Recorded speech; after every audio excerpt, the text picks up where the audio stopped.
John How you doing, Lucas. buddy? Good, man. How are Oh, you? I'm all right. Oh, it's weird. I'm backwards on here. Are you backwards? Yeah. Sorry about that. No, Well, that's okay. not to worry. Hey, everybody, we're jumping in here a little bit. We were running a little late from the last panel, but thank you very much for joining us. Welcome back to Comic Card Live. And this is our final panel of the day, and it's going to be a fun one because this guy, not only is he one of my good friends, I've known him forever. He is one of the funniest, most handsome, No pressure. most talented. No, I'm not going to pile it on too deep, but John Lucas, ladies and gentlemen. Thank you, John. You spooked me when you said I was funny. Yeah, you got to be funny. No pressure. Yeah. Be funny. Yeah. But John, of course, you've seen his work on books like Deadpool. He's currently doing something very, very cool, which I want to talk to him about here a little bit later in the show. And you may actually get to see some of it as well if you guys are Edgar Rice Burroughs fans.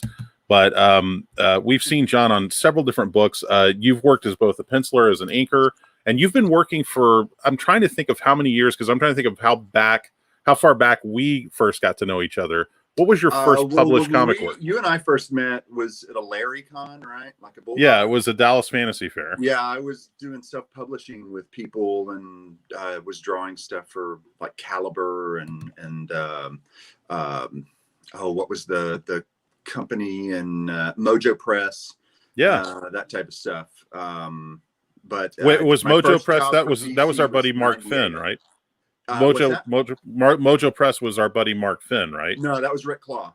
Oh, I'm sorry, Rick Claw. Okay, and Mark Finn's was. We did Absolute together. That's it. Yeah. So very, very cool. Yeah, he wrote Punk, and Bill Haney did Shot Loose. Those were the Absolute books. Yeah, and I drew one of the Punks. We've got one of our I guess another longtime guy that we've known forever, Brian Tidwell, in the chat. Hey, Brian, thanks for joining us. We're Facebook friends, I think. Yeah, you are. Yeah, you definitely know Brian. So yeah, I was trying to think back, because I think Shot Loose might have been around the time when we met, because that sounds really familiar. Yeah. What was your first published work? It was in an issue of Magazine for Antarctic Press. I drew a Viking ghost ship story. I think we got paid $15 a page for it. I mean, we got like a lump, and then we divvied it all up between us, and we got about $15 a page. Yeah. So. Now, John is a Texas boy, but he's currently living in Arkansas. Yeah. What prompted the move to Arkansas? Well, we were living in New York, and it's so expensive there. And Mindy, my wife, she's a special education teacher, and her family is in Arkansas, and her mother works in a related field. So she just felt like it was the best avenue for her to find a job. And since I can theoretically do what I do anywhere, it was, I didn't have much of a vote. Well, and not to disparage Arkansas, it's just as good as any other place.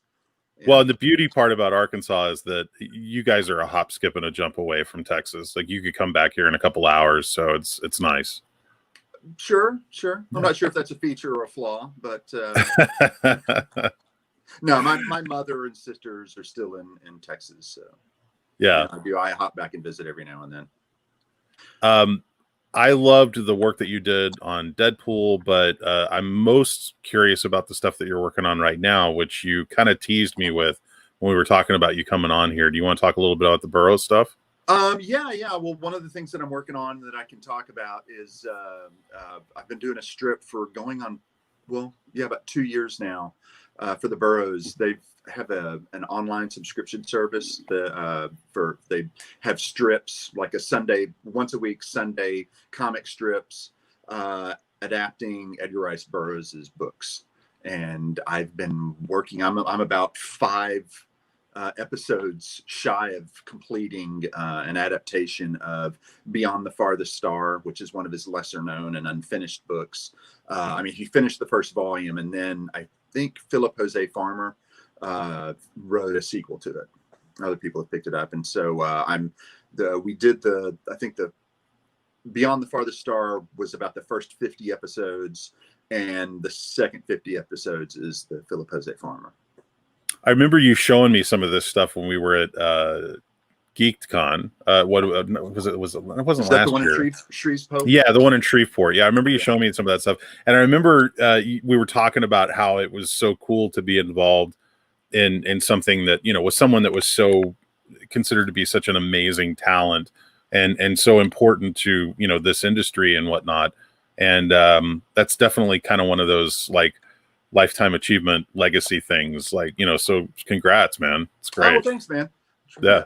I'm kind of, because the thing is backwards. I'm looking at the camera, but it looks like I'm looking away. I look like I'm in like a 90s band where I'm looking off camera. We're looking at There the mirror Now I'm universe. centered, and okay, now I'm looking at the camera. I kept seeing myself, and I was kind of distracted by the fact that I was doing that. It was bothering me, so I'm a little straight. We're looking at the mirror universe, John. Yeah. And well, like that, I already have the Van Dyke, so. Yeah. I'm curious because you've worked on a lot of like independent projects, and like we were talking about some of the small press books that you worked on back in the '90s. Books like Shot Loose and things like that, and working for Claw. And yeah, that may have even been the Shot Loose and Punk. I mean, let's talk about books that nobody's ever heard of. Yeah, that may have been late '80s actually. And then I was living in Austin at the time, and I hooked up with the Shannon Wheeler and all those guys, the Too Much Coffee Man guys, and did something for Jab. I'm in one of the last issues of Jab. That was sort of like a weird knock against me for the longest time, that I was a book killer, because I would come on and I would do something that would be like the last issue of something. I find people would joke with me about that, and I finally had to tell them to stop doing it because people might start taking it seriously. This is a total. So I'm reviving it now by mentioning it. This is a totally inside baseball question, but were you at the show? I want to say it was in like 1990, and they had it in Waco in like what used to be, it was like a bar that had gotten shut down, and they set up like all the tables around the bar. Is this ringing any bells? No, I don't think I've ever heard that. When I was in Austin by then, and I think it was weird. Like the first couple of years that I lived in Austin, I didn't draw at all. I got totally sucked into the whole Austin life of, I don't know how. I mean, it's the 21st century, smoking dope and going to rock and roll shows, and just being a 20-something-year-old dude. Yeah, so, and there was none of that going on at the Dallas Fantasy Fair. Oh.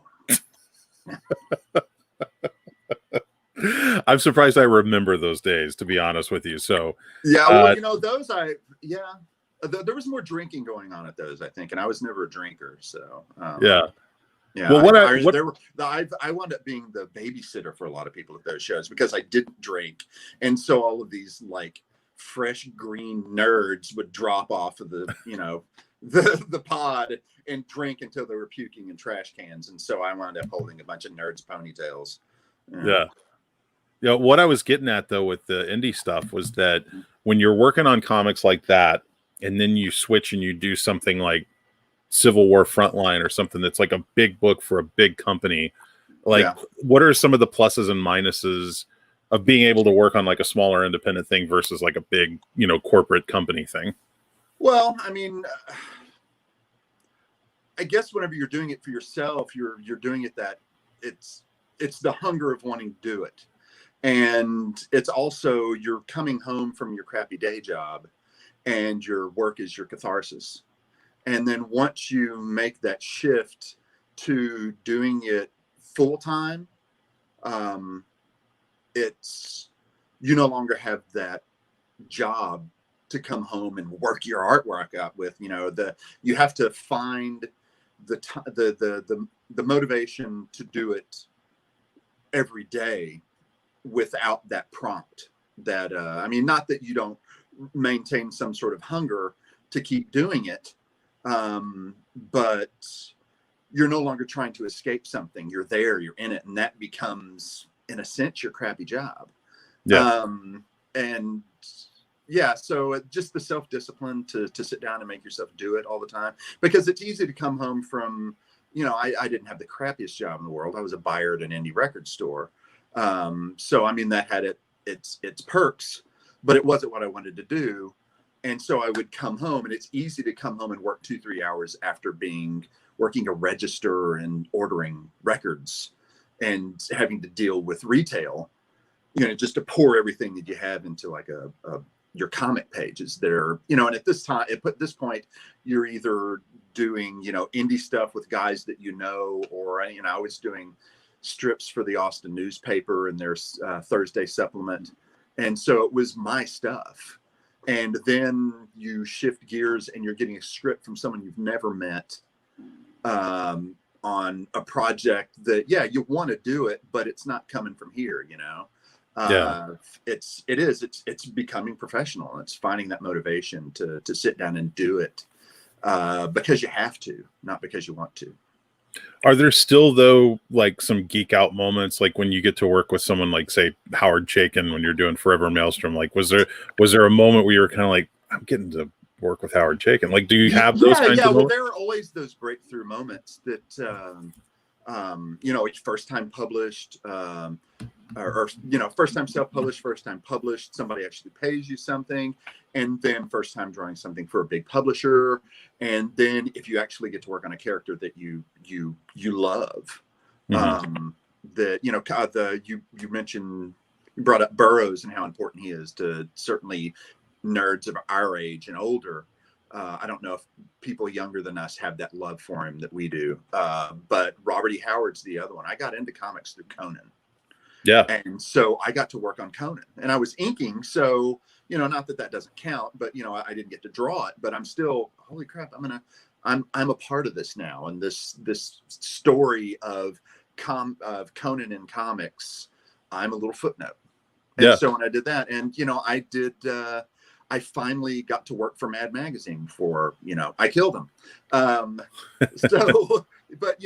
that was like a super nerd box ticked, because even before Conan, you go to the grocery store with your mom when you're a kid, and when you and I were kids, the magazine rack, there were Mad Magazine and Cracked Magazine and Famous Monsters of Filmland, all that. But Mad Magazine was really the first comics that I read, that and Cracked. So to get to do something for Mad Magazine was huge. And then the other thing that I was obsessed with when I was a kid was Kiss. And so I got to draw a cover for Kiss magazine, for a Kiss comic. Mm-hmm. So that was another, that was huge nerd, accomplishment. And I finally made money off of Uncle Gene. So yeah, just the idea that, like, from now moving forward in history, there's going to be books, like encyclopedic, like books about Conan or Batman or certain characters that you're going to be in there. Yeah, and whether they like it or not, I'm in there. That's amazing. Yeah. It's an amazing thing. Really feels like there's an accomplishment there. So, John, can you indulge us a little bit? Can we get to watch some of your process and see you, like, kind of inking and doing what you do? Is that possible? Do you have a way to do that? Uh-huh. Okay. I can't wait. Here. I don't do anything digitally. Not that I'm knocking digital. It's just that I'm a Luddite. I'm not any good at it. So you're going to have to trust me, or kind of tell me whether you can see it well. It's in shadow. Oh, yeah. Now. So yeah, perfect. That's perfect. There. Okay. I've got my inkwell over here, and this is episode 96, I think, of Edgar Rice Burroughs' Beyond the Farthest Star. Let me see what's in panel. I'll try and ink that first. And I just made you full screen, so now it's just all you. Now, okay. Can you, just to kind of get started, what kind of inks do you use, and what kind of brushes are you got going on there? Well, I've got a Raphael 8404. Okay. This is a size number 2. I'll use either a 2 or a 3, depending on what. There are no art supply stores in Fayetteville, Arkansas, so I order everything from Dick Blick, and depending on whether or not Dick Blick has a 2 or a 3, and I'll order those. I'm using Dr. Martin's ink. I think that's what I have. But I'll buy like the giant bottles of Speedball and refill my my bottle. So it may be Speedball. I may be lying to you. It may not be Dr. Martin's. Yeah. And then I'm just working on. I how I've been working on these to sort of save effort and time. I've been doing my thumbnails smaller on it's a different strip, but I do my thumbnails here and I do them pretty tight, and I'll take them, I'll scan them into the computer, and in Photoshop I'll drop them onto the template for the board and move everything around how I had it printed out in blue, and then I tighten up the pencils with where is it, with my mechanical pencil. Mm-hmm. So, and now I'm going to start slapping ink on it. Cool. So, yeah, I haven't inked today, so I may be a little. Well, hopefully this is not too much pressure. Is that in the frame? No, that's not in the frame, is it? Okay, now it is. Yeah, there you go. Okay. And like, what is the length of process here? Like from going from thumbnails to board to inks to finished. Like, how long would you say it takes you on a one strip? The strips go a lot faster. And I'll typically, like on this batch, I have 3 pages that are loosely penciled, and before I start inking, and I laid 3 of them out and printed them out and started tightening pencils all in one day. But I'm typically much slower than that. Like there's a project that I'm working on right now that unfortunately hasn't been announced yet, so I can't really talk about it. And that process is much, much longer. It's a thing that I'm writing and drawing, and God, it takes me forever to do those. My publisher will attest to that. Do you miss, ever since we've kind of been under the whole coronavirus thing, not being able to go like to a convention, or not being able to even, go and hang out in the store the way that you used to and talk to people in the comic shop and things like that? Is that kind of like weighing on you a lot? Because I know it's really kind of messed with me a bit. I mean, I'm getting past it, but it's just weird not being able to go out there and socialize with people the way that we used to. Yeah, well, one of my favorite shows just came and, or it would have. I almost said came and went, but it didn't. The date of the show that I really like just came and went. It's called Air Capital in Wichita. Mm-hmm. And a lot of the Kansas City guys who I'm friends with, they go to that show. And yeah, that's one that even my wife will set up. My wife knits and does stuff like that, and they give her a table. And we've made friends with the promoters, and a lot of artists that I'm good friends with from this region go there. So yeah, that was kind of a bummer to miss that one. There's a Memphis show that I like a lot that I do that got canceled this year, Memphis Comic Expo. And yeah, it's weird because I'm kind of along with being a Luddite, I'm also a misanthrope. But there's a difference between not going out because you don't want to and not being able to go out because you can't. So not even having the option of doing it kind of irks me. But it's not that huge of a difference, I guess, other than the psychological. Yeah. David Dingman in the chat says hi. Hey. Rocky Parsons says, dang, I love Air Capital Con. So he's totally with you on that. Yeah, it's a great show. And hi to Dave too. Yeah. Very, very cool.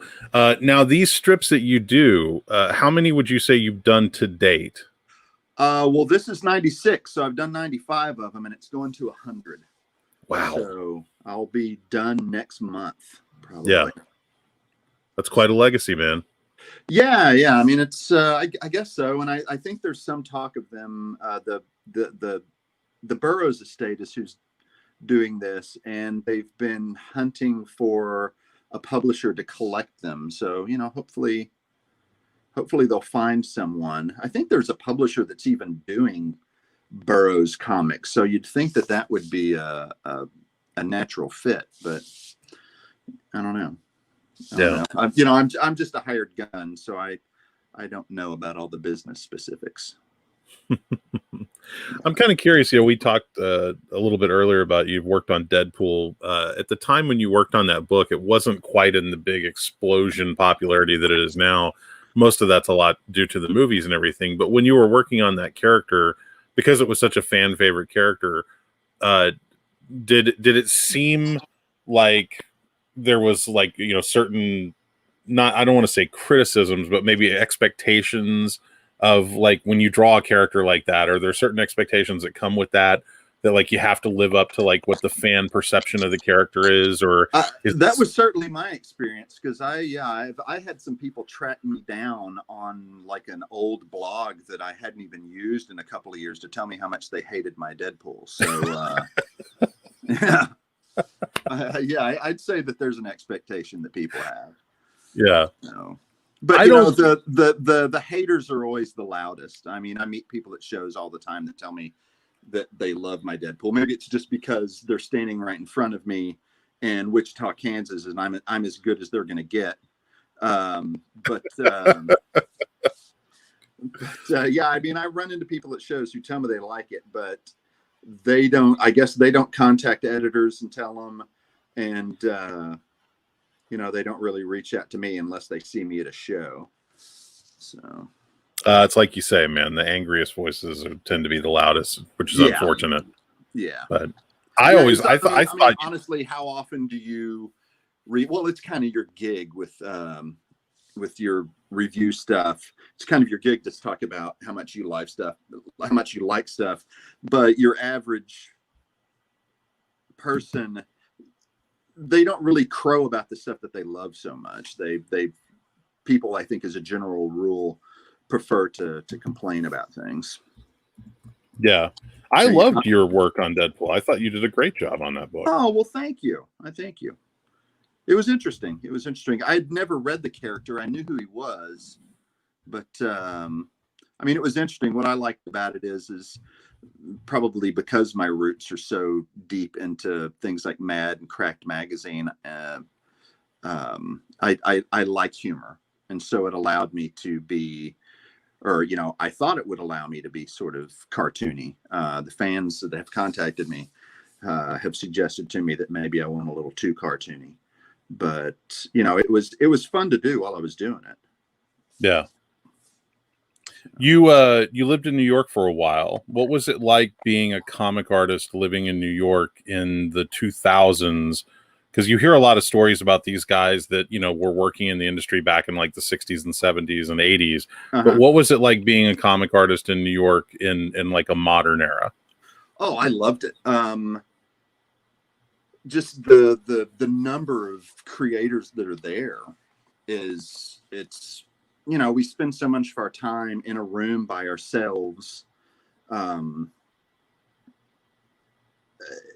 that you don't really get to experience that camaraderie except for at shows.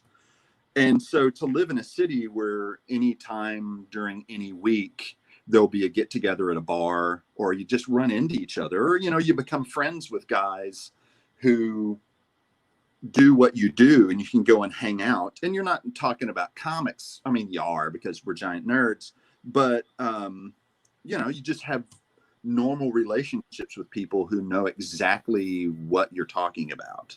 Right. I mean, I imagine it's probably the same thing in any profession or career, especially those that are a passion. You know, like you hear stories about baseball players who were great ball players, but as soon as they retire, they come back and they feel like outsiders because they're no longer playing. Yeah. You know, it was, I imagine it was kind of like that you're around people who know what it's like to, you know, put on your cleats and run out and toss the pea around. See, I think that's interesting you say it that way, because a lot of people that I know that work in comics, you know, they started off as comic book fans that were like avid readers of comics, and then they start working in comics, and immediately they stop reading comics. I don't know anybody who doesn't read comics anymore. I mean, really? Not to the extent that we used to. Like I've gotten sort of the stink eye from fans at shows when they're talking to me about, you know, things that I've worked on. And especially after you know, I said, I've never read a Deadpool comic other than the ones that I've drawn. And they sent me reference for what I had. And I read a couple of that. And when I've discussed that with fans, because they'll come up and they'll ask you all types of like Deadpool questions I don't know any of the answers to that because I just don't know the character. And I've had a couple of them sort of pout at me saying, oh, well, you expect the creators to care about what they're working on. And we do care about what we're working on. But other than like the characters that we have, like, Conan, or, for me personally, that you love because you loved them when you were a kid, I don't care about any of the characters, really. They're just a vehicle for telling stories. Right. That's what I'm in love with. And, much less so. And also as a creator, I think you're more drawn to creators, more so than their creations. But yeah, I don't know any comics creators who don't read some comics. We're maybe more selective in what we read. Yeah. I find myself as I get older, I'm reading more older comics. Like I'm actually going back, I guess you could say, going back to the well and reading the stuff that I fell in love with like 30 years ago. Yeah. And it's not that I don't like the stuff that's out now, because I actually do still buy new comics, but yeah, I find that I kind of miss the good old days. And this is not in any way a commentary of me saying that I wish comics today were like comics 30 years ago. That's not what this is about. Yeah. But just I kind of go back and I read, like Doctor Doom's origin story from Annual 2 of Fantastic Four, and I'm like, God, this was so good. Yeah. I do that to a certain extent, but I go back and read collections of old things that I've never read before. Yeah. Probably because of my age and the stuff that I got into, that sort of cemented my aesthetic. And, it's like whenever, if you've read about like child development and like involving like taste buds, when you're a kid, the food that you're fed when you're a kid sort of sets the baseline for your palate.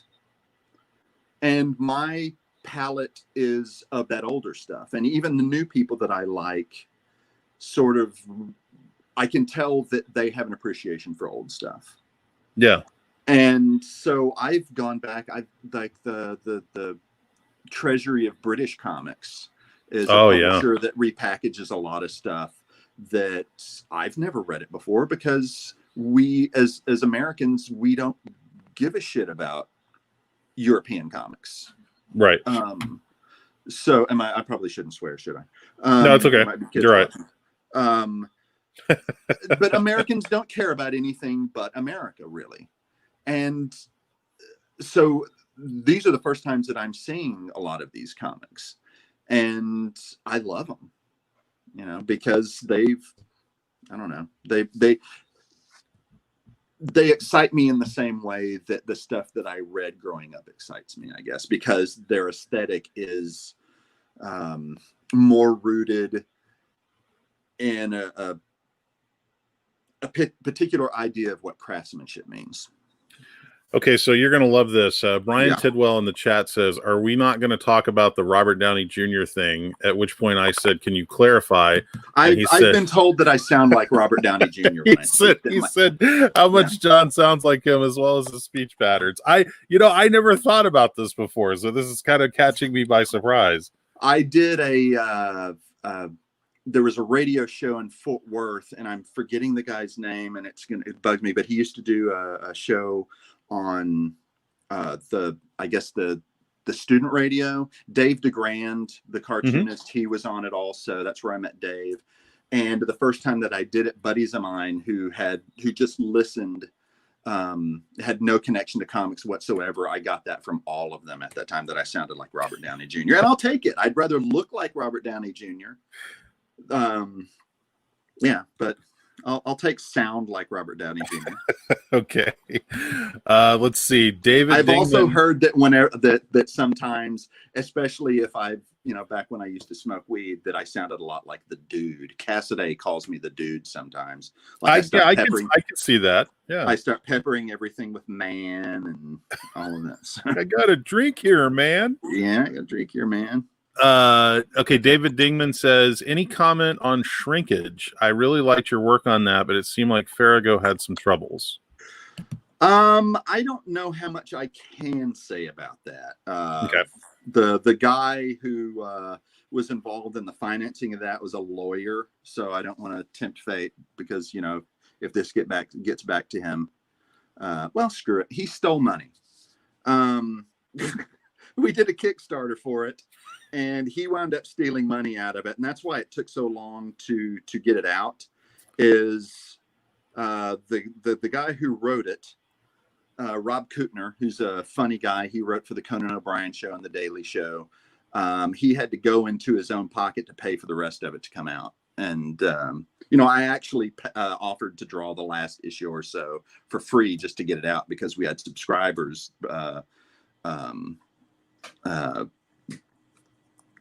Kickstarter subscribers who were waiting on their rewards.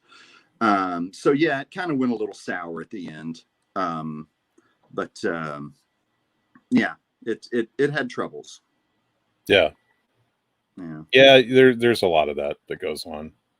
Yeah, and it's unfortunate because, you know, when somebody subscribes or gives money to a Kickstarter or just buys any comic book. I mean, I've had some bad experiences working in comic books, and I try to never talk about them publicly or, you know, it's certainly not at conventions to fans or whatever, because they don't care. They don't care that you didn't get paid very much, or that, you know, the person who's publishing it or writing it wound up screwing you in some way or disrespected you. They don't want to hear that.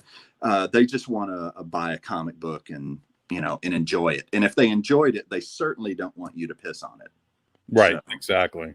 Let's see. We've got another question here. Or actually, I guess it's, oh yeah, here it is. Rocky Parsons. Sorry, I was going down further. Rocky Parsons says, what books or stories or creators stick in your mind as setting your palette early on? Kind of talked a little bit about that earlier, but you might have missed it. We were talking about Mad Magazine. But John, I'm going to let you answer what you want to say there. It's sort of shifted over the years. I mean, there is that whole setting the palette, and Mad Magazine is definitely a part of it. But I kind of floundered for a lot of years, trying to figure out who I wanted to be, because I went through phases where, you know, obviously I was into Bernie Wrightson and Barry Windsor Smith and Jeff Jones and all that, and I sort of flirted with the idea of maybe I want to be sort of a more artsy fartsy Jeff Jones kind of guy. And it wasn't really until like you see that meme bouncing around every now and then where it talks about how Jack Kirby didn't create the Fantastic Four until he was like 44 years old. Mm-hmm. So to not sweat about, you know, not accomplishing what you think you should accomplish early in your life, because, you know, even though Jack certainly had a career, the stuff that he's most known for didn't happen until, you know, until he was in his 40s. And, you know, he created the Fantastic Four when he was 44, but the general consensus is it didn't really get great until like the 30s. So that puts him at what, 47? He's damn near 50 years old before he really hit that stride of, when we think about Jack Kirby, that's what we think of. So I didn't really kind of figure out what I wanted to do style-wise until I was in my early 30s. And I wound up, it was a book that wound up not happening, but I was drawing a one-shot for Wildstorm. I can't remember the character's name, but I think he was the big blue guy who was in Wildcats. Yeah. Oh God, the name just slipped my mind. But yeah, I know who you're talking about. You know who you're talking about, the blue shirt, the red cowl, and blonde hair, that guy. And it was sort of it was a story kind of based on an idea that I threw out there, and Joe Casey wrote it, and John Cassaday was going to ink it. And as I was working on that, I started getting more and more cartoony as I was going. And I've always loved like Bernie Wrightson and Will Eisner and Wally Wood and Plug. And I'm a huge Michael Golden nut. And that stuff started creeping more and more into it. And that's when I finally started feeling like, this is how I'm supposed to draw. and I felt really comfortable and was as happy with my artwork as I had ever been up to that point. Mm-hmm. And so, you know, short answer long, the artists who had a big impact on me are Michael Golden. Is about as big an influence as I have. I love Will Eisner. I love Wally Wood, his Mad magazine, like his funny stuff. I love the science fiction and all of that, but the like Black and Blue Hawks and Blobs, and you know, the humorous stuff is what I really love. And Mike Plug was a big influence early on. And did I say Wrightson? Wrightson is a huge influence. Those were guys who early on, and John Severin. You know, oh yeah, you and I, back when we were doing the Monster Kids, one of the guys there, the bald guy with the Van Dyke, who was hitting on the young girls that one time. Kurt. Yeah. Yeah. He said something bashing John Severin, and I said, "Oh man, John Severin is amazing. He's like Hal Foster, but with like a cartoonish bounce to it." And you went, "Yeah," and we kind of locked, and we had that simpatico nerd bro. Yeah. We appreciate John Severin moment. I mean, John Severin I love his stuff. Well, that's the funny thing. Like you were talking earlier about Mad Magazine and Crack Magazine. When I was a kid, I didn't read comics as a kid, but I absorbed as much Mad and Crack Magazine as I could. So I fell in love with guys like John Severin and Jack Davis and Mort Drucker and all these guys because of those magazines. Yeah. And so when I realized that John Severin had done comic book work, and I started going back and looking at that, and it was this really interesting thing because I was so used to seeing his Crack Magazine stuff, which was very kind of silly and light and funny, but still very detailed and impressive. And then you go back and you look at like some of the war comics and stuff he did, and it was like, wow, I can't believe this style translates so well. Yeah. You know, and it's really kind of him doing the same thing, but somehow it just works. Yeah. Well, the first Cracked Magazine stuff I saw of his was... Hey, John, real quickly, can you possibly move your camera down just a hair? Okay, yeah. How's that? That's great. Perfect. Okay. Yeah, the first non-Cracked Magazine stuff I saw of Severin's were the Cole issues that he did with his sister, Marie. Yeah. And that stuff just blew my mind. And it was that moment of... You know, because when you're a little kid, you read comics and you see the artist names, but it doesn't really dawn on you what's going on. And those comics were some of the first ones that I looked at them and I went, holy crap, a guy's doing these. And I recognized that name. Mm-hmm. And then, right after that followed the Mike Plug by this Axe I Rule. And then that was all she wrote, man. Yeah. Also talking about Will Eisner, in case people aren't aware, you actually got to work a little bit on the Spirit with the Spirit Adventures. Yeah, I drew in keeping with the theme, I drew the last issue of the Spirit Adventures. But again, kind of a dream come true moment because you were such a fan of Eisner.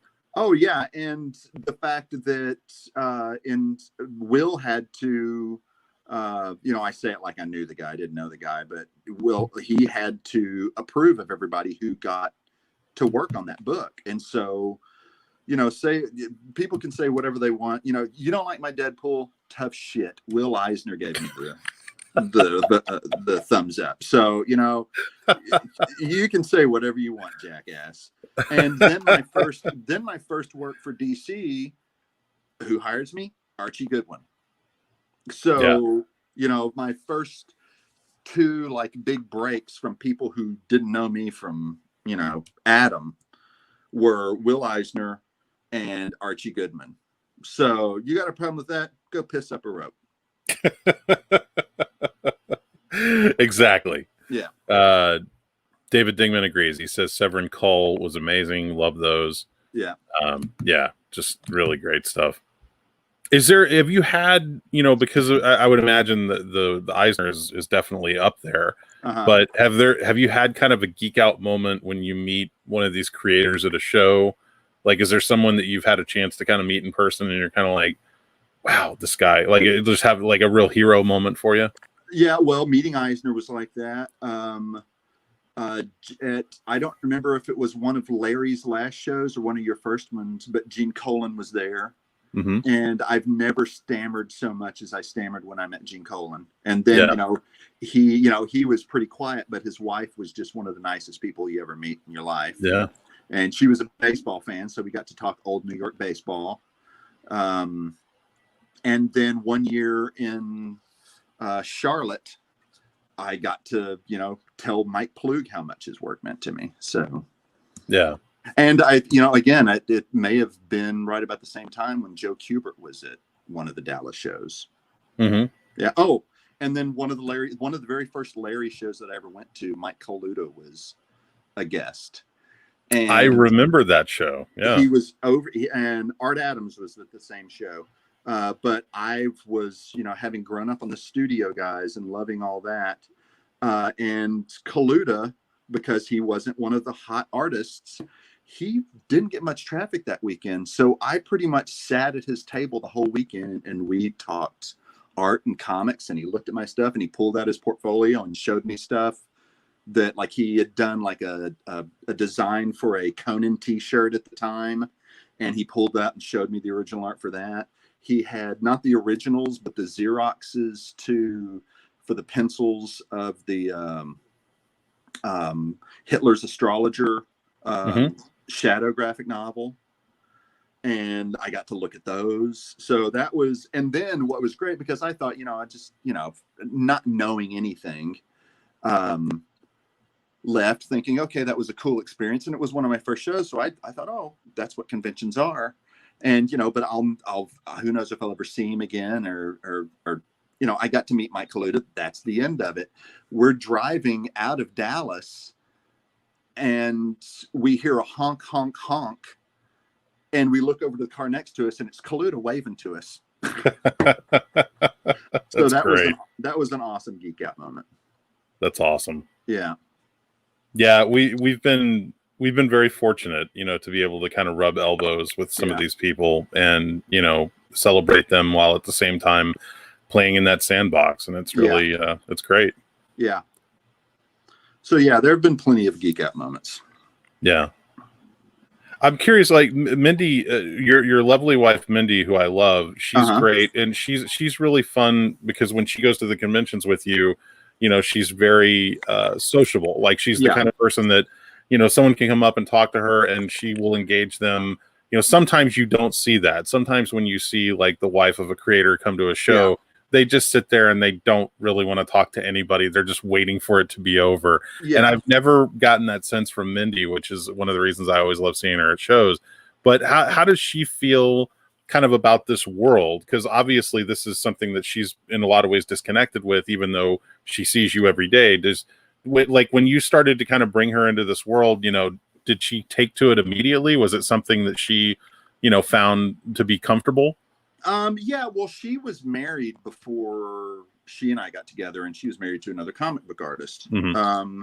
So she had already been kind of introduced to this world, and I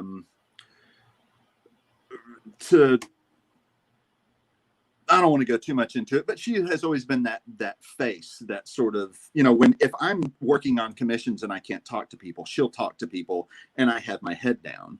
Right. And she is a very personable, very sweet, nice person. So I don't know where I was going with that, but yeah, she knows it. And it also helps that, yeah, of course she's going to get along with you. You're a sweet guy. She likes you. And we've met other artists who, while she doesn't have a whole lot of interest in comics beyond the fact that her husband makes them, a lot of comic nerds are nerds for other things. Well, she's a music nerd, and we've got a bunch of comic nerds who are nerd friends who are also music nerds. So she'll hang out and talk to them about that. And, it's said a lot, and it's really true, is there are a lot of really nice people in comics. Yeah. So even though she's not into comics, she can hang out and talk to him about other stuff. And honestly, a lot of times whenever we're at shows, when the show is over, we don't want to talk about comics anymore. We want to go out and have a drink and just talk shit. Right. And she's a great shit talker. And, we're friends with other comics creators who are great shit talkers. So we go out and we have a drink and we talk shit. You know? Yeah. Well, I've always found her to be nothing but delightful, and I think you did good there. Oh man, I'm punching so far above my weight class. Well, it's just nice. It's nice to have somebody like that that's very supportive. It's kind of reminds me of like when you were saying just a few minutes ago, talking about Gene Colan and his wife Adrienne, and she was, because Gene was such a quiet, sort of shy guy. I mean, he was very nice, but he was very also kind of shy and reserved. Yeah. And Adrienne was absolutely not that. And in a weird way, it kind of seemed perfect when they went to shows together because she could be that voice that he didn't have. Yeah. So. Yeah, well, and it probably, having a good relationship is finding someone who's offsets your weaknesses with strengths. Mm-hmm. And, most nerds are nerds. We're not real social animals, and especially people who are wired to sit in a room by ourselves all day, making up stupid stories. It helps to have someone who can actually carry on a conversation. Right. And, you hear stories about, strangers would show up at Jack Kirby's house and Roz would go make sandwiches and, or, he would stay up all night drawing. Well, she raised the kids and probably ran the household. Yeah. So, it's, I found somebody who, compliments me, and I think I compliment her well also. Yeah, absolutely. You guys are great together. Yeah. Well, we're getting kind of close to the end, but I did want to just make sure that people that are listening, and especially if they're watching this later, if they want to find you, what's the best place to look for you for? You've got a couple different social channels. Yeah, I'm on Twitter as at himwhatjolts, HIMWHATJOLTS, himwhatjolts. I'm on Instagram as Joltin Johnny Lucas, and on Facebook I have a not at all douchey artist page called John Joltin Johnny Lucas. There you go. So yeah, you can find me there. Where did Joltin Johnny Lucas come from? Well, as being a big fan of Silver Age Marvel comics, I just always loved Gentleman Gene Colan, Jack King Kirby, and I think was Joe Sennett, Joltin Joe Sennett. Yeah, I think you're right. Yeah. And, I love Joe Sennett, and it started out as just a joke. Yeah. From friends. And what's funny is I was a kid who grew up, my name is John. It's on my birth certificate. If you called me Johnny, I was going to fight you. And here in my 20s, I still, people call me Johnny all the time now. So I'm just sort of like numb to it. But I played this great trick on myself. I didn't like being called Johnny. So what did I do? I started referring to myself as Joltin Johnny as a joke. And now people know me as Johnny and call me Johnny all the time. So it's just, I'm a masochist, I guess. You did it to yourself. Yeah, but it started out as sort of a joking tribute to Silver Age Marvel comics, because those to me are one of the high water marks, Yeah. So. Yeah, when you think about it, those days of the bullpen and kind of the personalities. Stan made everyone a personality, and that's kind of gone now. Like, it's unfortunate, but it's sort of gone. And I guess it's because there really is no bullpen anymore. I mean, no, Ramita's Raiders are gone. I mean, Scummy was the last of them, and when he let go, it was there's no more Ramita's Raiders. Yeah. So. Yeah. Well, this has been a lot of fun, John. I've been enjoying, first of all, I've been enjoying catching up with you because we haven't talked in a while, and it's fun watching you work and getting to do something that you really love, and I get the sense that, for you, you talked earlier about how, it was kind of just a job sort of thing, but I also get the sense that there is a lot of love coming out of you for this.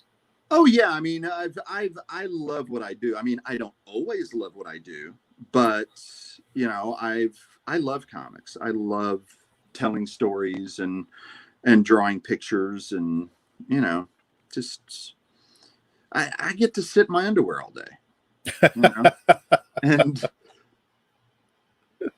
Thank God the and camera is whatever, positioned. and The draw camera's stupid positioned where. pictures.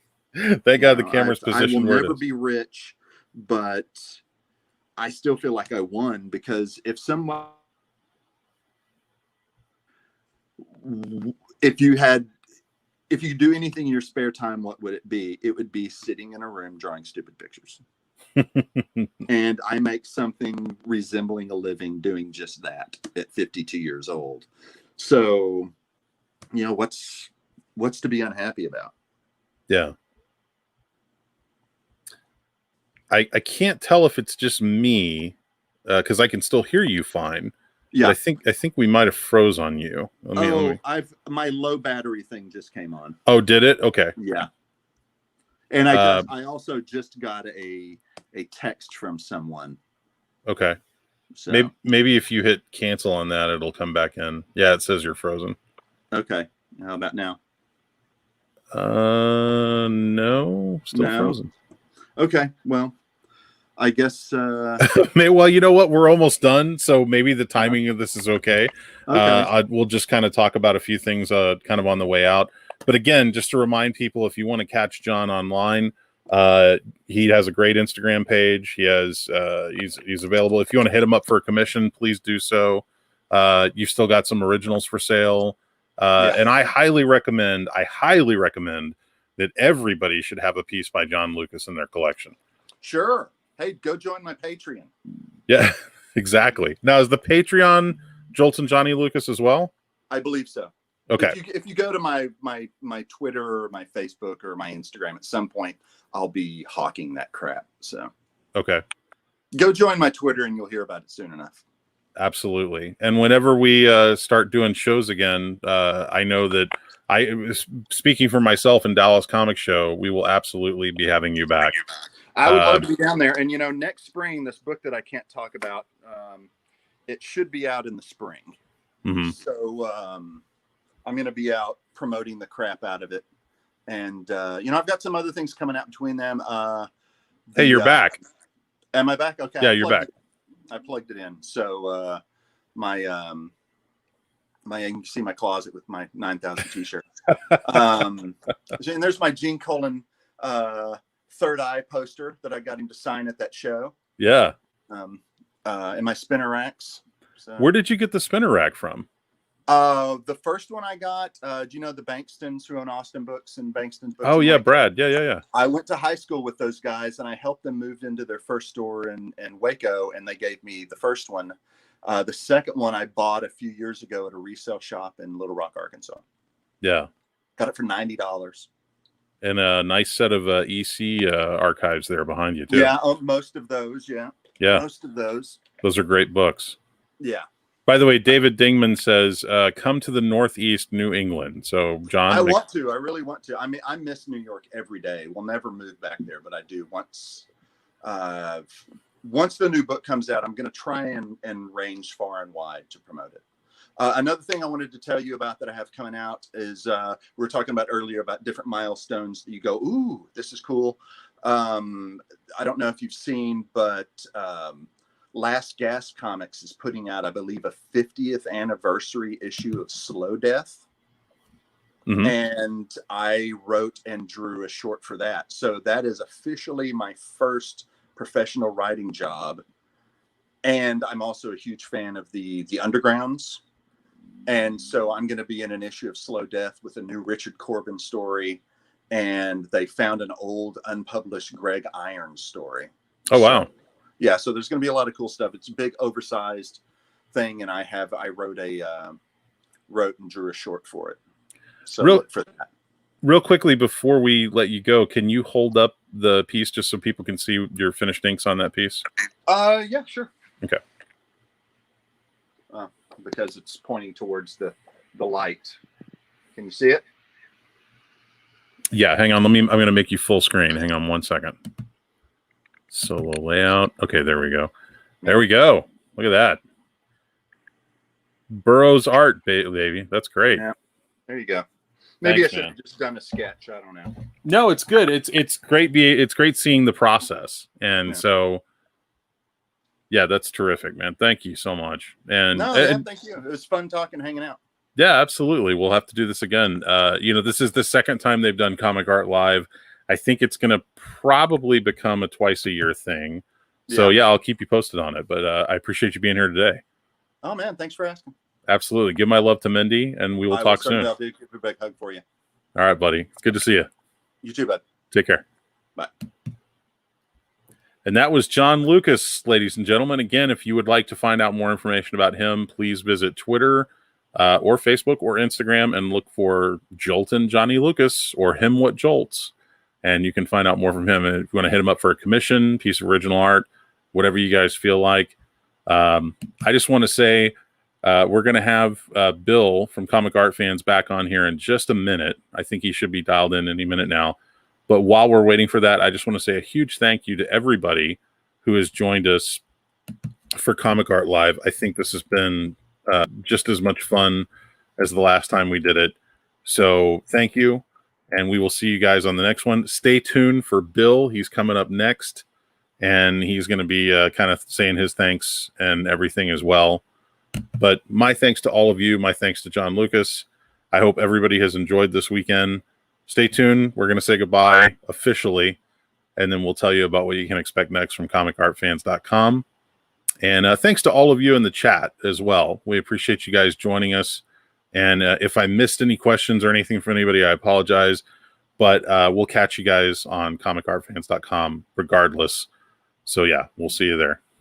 Everybody take care. Stay tuned. Bill's coming up.